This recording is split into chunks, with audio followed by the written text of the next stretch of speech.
ఇప్పుడైన తాజా వార్త ఆపరేషన్ కగార్ గడువు ముగియడానికి ఇంకా వారమే సమయం ఉంది. మావోయిస్టు పార్టీ అగ్రనేతలు కొందరు ఇంకా అజ్ఞాతంలోనే ఉన్నారు. వీరిలో తాజా అప్డేట్ కీలక నేత పాపారావు లొంగిపోతున్నట్లు సమాచారం అందుతోంది. ఇక దండకారణ్య స్పెషల్ జోనల్ కమిటీ సభ్యుడిగా ఉన్నారు పాపారావు. ఒకప్పుడు మావోయిస్టులకు పెట్టని కోటగా పేరున్న దండకారణ్యంలో ఆ పార్టీకి హిడ్మా మరణం తర్వాత పాపారావు పెద్ద దిక్కుగా ఉన్నారు. హిడ్మా ఎన్కౌంటర్ తర్వాత గడిచిన 4-5 నెలలుగా పాపారావే లక్ష్యంగా బస్తర్ అడవులోనూ బలగాలు జల్లెడపడుతున్నాయి. తీవ్ర ఒత్తిడిలోనూ ప్రభుత్వానికి చిక్కకుండా తప్పించుకొని తిరుగుతున్నారు. ఇక దాదాపు 40 మంది సాయుధ దళంతో ఫిబ్రవరి మొదటి వారం వరకు ఛత్తీస్గఢ్ మహారాష్ట్ర సరిహద్దులో సంచరించినట్టు తెలుస్తోంది. అయితే ఫిబ్రవరిలో జరిగిన వరుస ఎన్కౌంటర్లలో పాపారావుకు కుడి ఎడమ భుజాలుగా ఉన్న దిలీస్ బెడ్డా, ఉధమ్ సింగ్ చనిపోయారు. అప్పటి నుంచి పాపారావు బృందానికి సమస్యలు పెరిగాయి. ఇంద్రావతి నేషనల్ పార్క్ ఏరియాలో అత్యంత రహస్య జీవితం గడుపుతూ వచ్చారు. కనీస అవసరాలకు సైతం బయటకు వెళ్లలేని దుస్థితి పాపారావు దళానికి ఎదురైంది.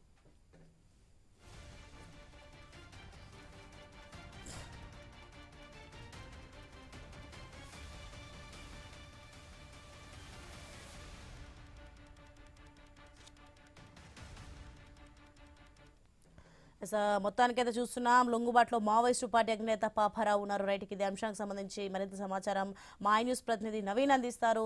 నవీన్, మొత్తానికైతే హిడ్మా తర్వాత దాడిలో సిద్ధహస్తుడిగా అయితే పాపారావు పేరుంది. ఏం జరుగుతుంది ఏంటి?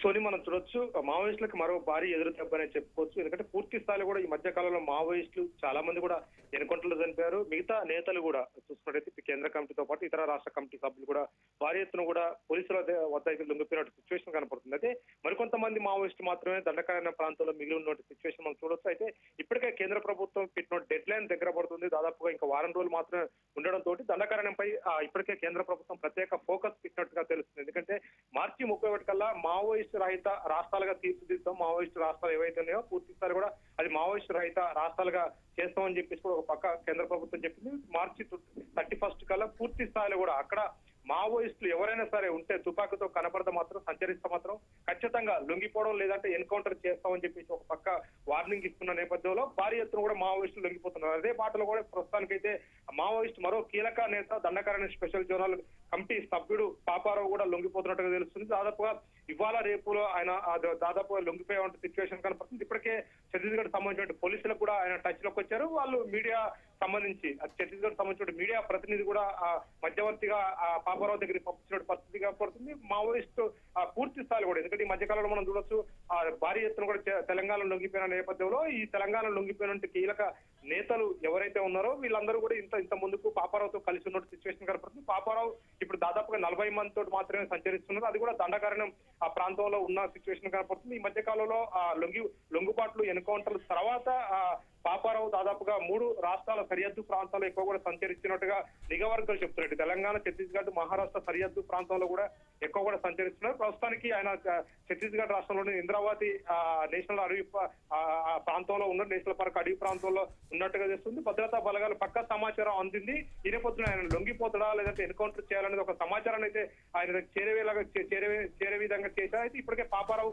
దాదాపుగా లొంగిపోవడానికి సిద్ధపడ్డాడు. ఇప్పటికే మీడియా అక్కడ ఉన్న ఛత్తీస్గఢ్ సంబంధించిన ఒక కీలక మీడియా సంస్థకు సంబంధించిన ఒక రిపోర్టర్ మధ్యవర్తిగా వహిస్తున్న పరిస్థితి పడుతుంది. పూర్తి స్థాయిలో కూడా పాపారావుతో పాటు ఉన్న 40 మంది కూడా లొంగుబాటులో ఉన్న సిచ్యువేషన్ మనం చూడొచ్చు. ఎందుకంటే డెడ్ లైన్ చాలా దగ్గర పడుతుంది. ఇంకా వారం రోజులు ఉన్న నేపథ్యంలో దండకారణ్య ప్రాంతాన్ని మొత్తం కూడా అంటే మావోయిస్టు మరికొంతమంది మాత్రమే ఆ ప్రాంతంలో ఉన్నారు. వాళ్ళందరినీ కూడా లొంగుబాటు చేస్తే పూర్తి స్థాయిలో కూడా మావోయిస్టు రహిత దండకారణ్యంగా ఉండిపోయే అవకాశం ఉన్న పరిస్థితిగా పడుతుంది. ప్రస్తుతానికి 40 మందితో ఉన్నటువంటి పాపారావు టీము మొత్తం కూడా లొంగిపోతుంది. పాపారావుకి మనం చూసుకోవచ్చు ఇప్పటికే పాపారావు అంటే హిడ్మా తరహాలో దాడులు పాపారావు చాలా దాడులలో కూడా దాడుల్లో చేశాడు. దాడుల్లో సంబంధించిన కేసులు కూడా నమోదైనాయి.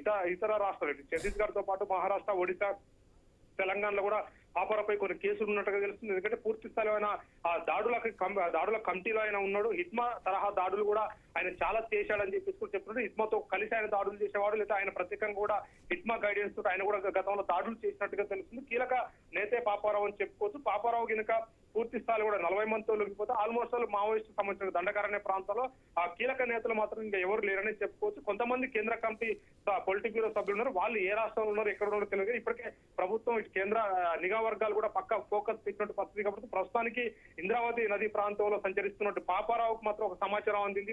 పూర్తి స్థాయిలో కూడా పాపారావు కూడా లొంగిపోవడానికి సిద్ధమైనటువంటి పరిస్థితి కనపడుతుంది. ఇవాళ సాయంత్రం కలిసి రేపు ఖచ్చితంగా లొంగుబాటు ఛత్తీస్గఢ్ పోలీసులు చూపేటువంటి సిచ్యువేషన్ కనపడుతుంది. ఆయన మొత్తం కూడా తుపాకులతో లొంగిపోతున్నట్టుగా చెప్తున్నారు. పూర్తి స్థాయిలో కూడా మావోయిస్టు సంబంధించిన వివిధ ఆ ఏరియా కమిటీలతో పాటు ఇతర రాష్ట్రాలకు సంబంధించిన కీలక నేతలు ఎవరైతే ఉన్నారో జిల్లా కమిటీకి సంబంధించిన నేతలు మొత్తం కూడా పాపారావు టీమ్ లో తిరుగుతున్నారు. ఎందుకంటే మొత్తం కూడా 40 మంది మొత్తం కలిసి తిరుగుతున్న సిచ్యువేషన్ కనపడుతుంది. 3 రాష్ట్రాలకు సంబంధించి మహారాష్ట్ర, ఒడిశా, ఛత్తీస్గఢ్ సంబంధించినటువంటి ఏదైతే ఉందో ఈ టీం మొత్తం కూడా పాపారావు అనుసంధానం పనిచేస్తుంది. ప్రస్తుతానికి మొత్తం కూడా కీలక నేతలు లొంగిపోయిన తర్వాత ఈయనే ప్రస్తుతానికి దండకారణ్యాన్ని లీడ్ చేసినటువంటి సిచ్యువేషన్ మనం చూడొచ్చు.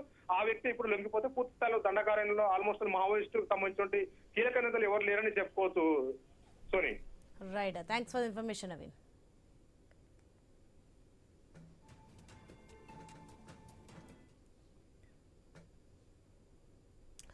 అసెంబ్లీ లోక్సభ సీట్లు